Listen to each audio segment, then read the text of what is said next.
NRI और divorce procedure मतलब non resident Indians के लिए हम लोगों ने इसके पहले एक वीडियो बनाया था जहां पर पर्टिकुलरली जुरिस्डिक्शन के बारे में बात की थी। जुरिस्डिक्शन मतलब किस जगह पर आप केस अपना फाइल कर सकते हैं। नहीं देखा इसके पहले वाला वीडियो आप ज़रूर देखिए। इस वीडियो में हम लोग बात करेंगे कि आखिर अगर कपल भारत में नहीं रह रहे, भारत के बाहर रह रहे हैं, शादी उन्होंने भारत में की थी, इंडिया में की थी और उसके तुरंत बाद या थोड़े समय के बाद वो बाहर एक लंबे समय से रह रहे हैं, अब उनके बीच में विवाद बन गया, डिस्प्यूट बन गया, उनको डिवोर्स करना है, क्या करेंगे? क्या भारत ही आकर या इंडिया में ही आकर के उनको केस फाइल करना पड़ेगा या जिस भी कंट्री में फ़िलहाल दोनों रह रहे हैं उस जगह पर भी वो तलाक का केस अपना फाइल कर सकते हैं और इंडिया में कोई डिस्प्यूट नहीं होगा? तो इसी से संबंधित इस पर्टिकुलर टॉपिक पे हम लोग बात करेंगे। बने रहिए इस वीडियो के अंत तक जिससे आपको पूरी जानकारी मिल सके और साथ ही नए सब्सक्राइब कर दीजिए। आपका अपना चैनल है ऑनलाइन लीगल एडवाइस। मैं हूं अशोक पांडे। शुरुआत करते हैं वीडियो की और बात करते हैं कि आखिर कपल अगर भारत के बाहर रह रहे हैं, शादी भारत में की थी, इंडिया में की थी, अब क्या होगा? उनके बीच में झगड़ा शुरू हो गया है। जी हाँ, और झगड़ा शुरू होने के बाद जो एनआरआई है उनको क्या भारत में वापस आना पड़ेगा? ऐसा ज़रूरी नहीं है। म्यूचुअल डिवोर्स की बात करें या कॉन्टेस्टेड डिवोर्स की बात करें, अगर दोनों पार्टी बाहर रह रही है, सपोज डेट एक एग्जांपल ले लेते हैं, दोनों ही पार्टी यूएसए में रह रही है, यूनाइटेड स्टेट्स ऑफ अमेरिका में रह रही हैं, इस कंडीशन पर वो वहाँ पर केस फाइल कर सकते हैं। भारत के कानून ने उनको ये राइट प्रोवाइड किया हुआ है। मतलब ज़रूरी नहीं है कि अगर आप ने शादी इंडिया में की तो वापस आपको इंडिया में आकर के ही तलाक लेना है।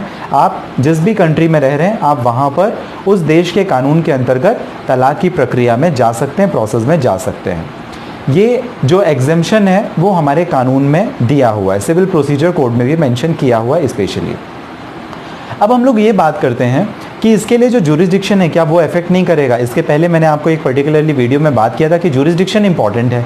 जुरिस्डिक्शन जहाँ पर शादी हुई वहाँ आपको फाइल करना है, अभी आप बाहर रह रहे हैं। जुरिस्डिक्शन जहाँ पर दोनों ने लास्ट रिसाइड किया, ये भी मैंने आपको एक पॉइंट बताया। तो मतलब अगर आप फॉरेन में भी रह रहे हैं तो इंडिया के कानून ने आपको ये एक एग्जम्पशन दे दिया है कि अगर आप दोनों ही मिलकर के फॉरेन में रह रहे हैं तो वहाँ के कानून के हिसाब से आप तलाक की प्रक्रिया में जा सकते हैं। इसका तो यही मतलब हुआ। तो आपको इंडिया फिर आने की ज़रूरत नहीं है, लेकिन कंडीशन ये है कि दोनों वहाँ पर रिसाइड कर रहे हैं तब। अगर कोई एक इंडिया में है कंडीशन बदल जाएगी, किसी और वीडियो में हम लोग ज़रूर बात करेंगे। तो रेसिडेंस बहुत इंपॉर्टेंट एक फैक्टर होता है और इसी वजह से इस पर्टिकुलर वीडियो में जो मैं आपको एक सपोर्टिंग बात कर रहा हूँ कि अगर आप यूनाइटेड स्टेट्स ऑफ अमेरिका में रह रहे हैं तो आपको इंडिया आने की ज़रूरत नहीं है, क्योंकि दोनों ने लास्ट रेसिडेंस आपका यूनाइटेड स्टेट से था, वहाँ की पर ही था। तो आप अपने केस को यूएसए से ही कंटिन्यू कर सकते हैं, आपको इंडिया आने की ज़रूरत नहीं पड़ेगी। अब जो म्यूचुअल डिवोर्स का जो प्रोसीजर है, तो क्या अगर आपने जो शादी की थी वो हिंदू मैरिज एक्ट में शादी की थी, शादी कहाँ की? इंडिया में की। शादी का जो रजिस्ट्रेशन था और मैरिज सर्टिफिकेट था वो कहाँ पे मिला? आपको इंडिया में मिला। तो आपको क्या मतलब इंडियन लॉ के हिसाब से या सेक्शंस और बाकी सब कानून वहाँ पे लगाना पड़ेगा, दिखाना पड़ेगा और उसके हिसाब से पूरी प्रोसीजर होगी? नहीं, ऐसा नहीं है, क्योंकि इंडिया का जो कानून है वो इंडिया का जो टेरिटोरियल जुरिस्डिक्शन है उसके लिए एप्लीकेबल है। वो भारत के बाहर में अप्लाई नहीं होगा, चाहे वो बांग्लादेश हो या यूएसए हो या कोई और देश हो। वहाँ के कानून वहाँ के हिसाब से चलेंगे, लेकिन भारत का कानून केवल और केवल आपको ये एग्जम्पशन दे रहा है कि अगर आप उस देश में रह रहे हैं तो उस देश के कानून और प्रक्रिया के हिसाब से आप तलाक के लिए जा सकते हैं और आपका जो डिक्री या जजमेंट होगा वो चैलेंज नहीं किया जाएगा।